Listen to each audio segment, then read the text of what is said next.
Ito na po ang ating update po ngayon sa asteroid po na itinatanong po ninyo sa amin, no, sa ating kaibigan. Sa lahat po na nag-alala, dahil po marami po silang napanood ng mga vlogger guys sa social media, kasi po sinabi po nila na malapit na po daw talaga ang pinakadelikadong asteroid na tatama dito sa Earth. Ito po ang totoo po na magaganap, no. Ipinapaabot na po natin noon. Sa lahat po ng hindi pa nakapanood, babalikan po natin si kaibigan. Kaibigan, Linyo. Meron po nag-request sa atin. Gusto po daw nila na malaman yung mangyayaring pagkahulog ng asteroid po dito sa Earth. Maraming natatakot.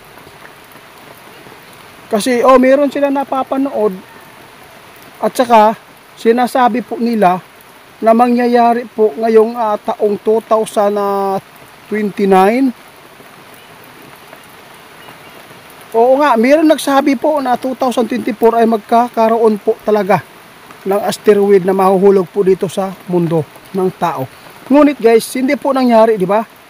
Natakot po sila baka po sa 2029 po. Ano po ang update po natin dito kaibigan? Kasi po pinakadelikado itong asteroid na sinasabi po ninyo. Kahit yung Sydney, no, Australia, kahit gaano pa yan kalaki po yung city po doon, kung mahuhulugan po ng ganyan, posibleng mawawasak po ang buong palibot ng city na yan. Ito po ang epekto. Ano po? Diyos ko, grabe. Sana, no? Sana po hindi po ito mangyayari, guys. Totoong nakakatakot po. Hindi po talaga gawa-gawa lang po yung ipinapaabot po doon sa social media, no? Na may nakapanood po sa ating supporters po dito sa ating YouTube. Kaya nagtanong sila, natatakot din po sila na baka po ano po ba ang mangyayari po daw kapag mahulog. Kaya sinabi namin na posibleng maraming buhay na mawawala. Diyos ko. Alam po ninyo, lahat po ng bagay dito sa mundo, isa lang ang makakatulong dyan, no? Yung mga hula na ganyan, nagpapasalamat din po tayo na may mga prediction na ganyan para po ay matulungan natin na maipagdasal natin po ang ating daigdig na hindi po sana ito mangyari sa atin. Napakadelikado po yung asteroid. Ito yung sabi ng ating kaibigan kung gaano po yan kalaki na mahuhulog dito. Hindi po lahat ng mahuhulog dito sa atin guys, no, na liliit ito. Hindi po ito matutunaw. Iba po ang asteroid, kaibigan. Naku po, no? Hindi po natin alam guys ang mangyayari. Nakikita ng ating kaibigan. Tiningnan na po nila noong ipinapaabot po natin sa kanila. Tiningnan po nila. Walang problema po na mabubuong pangyayari na ganyan. Hindi po mahuhulog po ang asteroid ngayong 2029. Malapit na po yan 4 years na lang, di ba? Kaibigan? Oo nga. Yun ang pinaka maganda na mayroong kaibigan na tulad po ng ating mga kaibigang Gwinty, dahil po ay nagkaroon po tayo ng kaalaman. Sa lahat po ng mga hindi pa nakapanood sa ating video, sa lahat po nakapanood doon sa iba, no, na mga content creator na nagpaabot nito, huwag po kayong matakot dahil safety po tayo dito at hindi po yan mangyayari. Kung mayroon man po pangyayari, hindi po ito makapinsala po ng malaki, no, kaibigan. Ito lang po ang ating kinatatakutan ngayon guys. Ito kapag mayroon pong mangyayaring mahuhulog po ng mga apoy na galing po sa kalangitan, ito po yung ibig sabihin ay malapit na ang ating paghuhukom. Di ba kaibigan? O yun ang ating dapat ikatakutan po natin ngayon, yung ating mga kasalanan na hindi pa natin po ay hinihingian ba, hindi tayo humihingi ba ng tawad pa sa Panginoon. Yun po ang dapat po natin ngayon na dapat katakutan Oo, yung mga pangyayari na ganito, makakaya pa natin yan labanan sa pamamagitan po ng pagdarasal. Kaibigan, dagang salamat po. O mama, sa lahat po ng nag-request sa ating kaibigan, ito na po ang ipinapaabot po nila.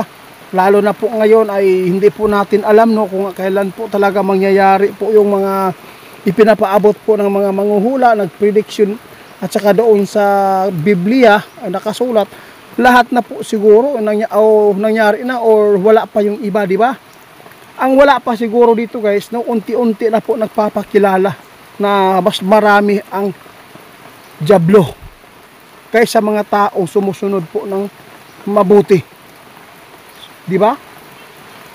Gusto kong malaman kaibigan, kung tatanungin kita, sino ang pinakamaraming